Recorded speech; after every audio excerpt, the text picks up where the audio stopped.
All right, trade pros, good morning. Welcome to Morning Market Update for Thursday, June the 6th of 2019. This is George Papazov from Trade Pro Academy. I hope you guys are having yourself a phenomenal and fantastic day. I sure am. Let me just make sure everything's rolling. Oh, yeah, good. It's still working. I'm having a great day. Hope you're having the same. Let's kick off today's session with the morning market fun fact for the day. On this day in 1934, the Securities Exchange Act, which created the Securities and Exchange Commission, known as the SEC, required companies to file registration documents with the respective stock exchanges they're listed on and quarterly financial statements. And that law was signed into action by President Franklin D. Roosevelt in 1934. Oh, wow. You guys got me. I love the dollar sign. Damn, you guys are good. All right. It's my birthday. Oh, that's nice. Yeah. Thanks, guys. Thanks, Vicky. Thank you. It's a birthday today, guys. Marky. Thanks, bro. Oh, you recorded it too? Wow, that's awesome. All right, see you later, guys. I'm going to eat cake. You guys totally got me. I got rocked. I had no idea anything was happening. We're going to send you guys all a piece of cake on YouTube. Put your address in there. That's awesome. Thanks, guys. It is my birthday today. I'm turning old. And yeah, I'm happy to get to share with all you guys. Awesome team. Thank you guys for the surprise. Mexico tariff update. I'm going to finish this YouTube update real quick here. Progress is being made in talks with Mexico, says Donald Trump, but it's not nearly enough. Unless a deal is reached, the 5% tariff will be imposed on Monday. The peso dropped 1.3%. All right. The crypto book. Facebook will announce its cryptocurrency later this month. All Trade Pro Academy employees will be paid in Facebook cryptos going forward. Victorio said no. Reports suggest users will be able to store, trade, and exchange the crypto for regular currency, and you'll be able to purchase it with cash through WhatsApp and their messenger applications. And Facebook's planning an ATM-style machine that will be planted across the country. So really big push by Facebook and a big investment in the crypto sector. All right, Mario Draghi this morning left the 7-day refinance rate the same, no changes to interest rates. All right, they did update some of their projections. 2019 GDP growth forecast was raised from 1.1 to 1.2%, and they cut their 2020 GDP growth forecast and their 2021 growth forecast. So all in all, to summarize this entire event by Mario Draghi and the ECB, all right, they delayed future guidance by 6 months. They said, we're not going to give any projections. We're going to delay the next set of data 6 months from now. They said incoming data and survey points to a weaker Q2 and Q3 growth, reflecting slower trade, manufacturing suffering particularly, said, and risks to economic growth are still tilted to the downside. So while the Federal Reserve raised rates, the ECB never quite got to it. All right, the ECB has always been in stimulus mode. They haven't gotten out of their dovish market stimulation program. And today, Mario Draghi pretty much disappointed by saying there weren't going to be any more rate cuts and no further dovish stimulus, which is what the market was expecting. And because there's no further dovish stimulus, they just delayed it for 6 months. The euro rallied. All right. He did say that he wants to see sustained inflation of 2% or more. And he expects to see that in the first half of 2020 next year.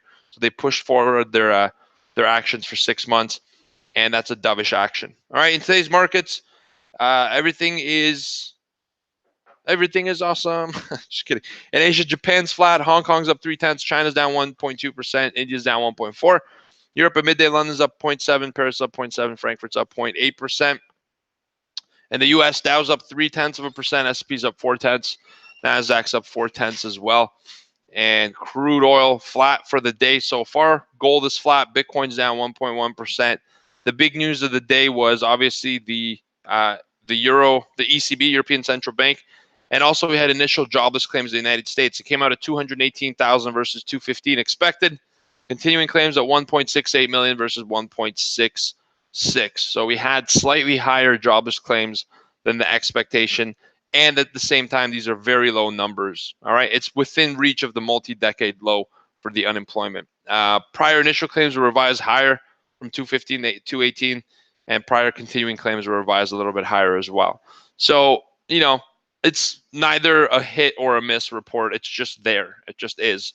At 8:30, we had international trade numbers come out as well from the United States. April trade balance was minus 50.8 billion. So again, that's a deficit, trade deficit with other countries, versus minus 50.7 the month before. Rather, versus the expectation, exports were down 2.2%, but so too were imports. So that roughly balances. The regions they have the largest deficit with is China, minus 29.4 billion versus minus 28.3. So even though there's all these tariffs happening, the trade deficit actually expanded with China. That's an interesting statistic. Deficit with Japan, with OPEC, Mexico, and just about everyone else. All right, Fed's Kaplan spoke this morning. 10 a.m. we have quarterly services reports, the natural gas inventories. As at 10:30, 1 p.m. Fed's Williams is speaking, and 4:30 money supply and balance sheet. We've had a lot of news already, and I think today the market consolidates a little bit.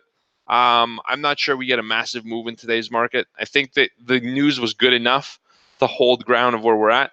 Jerome Powell infusing some talks of a potential rate cut is enough to hold markets where they're at. Some of the rhetoric overnight about the trade war with China has been that they're moving closer to want to negotiate once again. It's a little bit of a de-escalation, temporary one.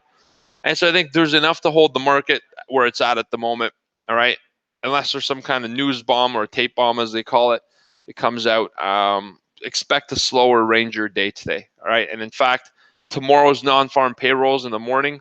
We're going to be trading now with our elite team at 8:30. So expect to see less volatility, less movement today in anticipation of non-farm payrolls tomorrow. All right. And then the following Monday coming up, we start our workshop, and I'm really excited for it. It's going to be a slow day. And yeah, because of non-farm payrolls. The Monday after non-farms is a slow day, typically markets. All right, guys, so that's the news for today. Have yourself a great and fantastic rest of the session. I'm going to turn around, open up the trade room, and let's kick some butt. And I have to blow out candles. Is there 65 on there? Yeah. Wishes made. Thanks, guys. Appreciate it. Yeah. You guys are so nice. Appreciate that. I'm an old duster. All right, trade pros in the room. There's going to be cake today. We're going to have sugar. We're going to be giddy and worked up. I'm going to cover S&P 500. Vicky will be wiping cake off his beard. No, he'll do NASDAQ, and then we'll send it back over to Marky for the Dow. There is no Steven today. He's taking a little bit of a few days off for some personal matters. So I'll cover oil as well. So let's get into it. Let me start with the S&P 500. I'll give you some key levels and some trading opportunities for the day. Thank you to the whole team as well at TradePro. Thank you to our members in Discord. Wishing me a happy birthday. I appreciate you all. Thank you. Thank you. All right. Let's get started with the S&P.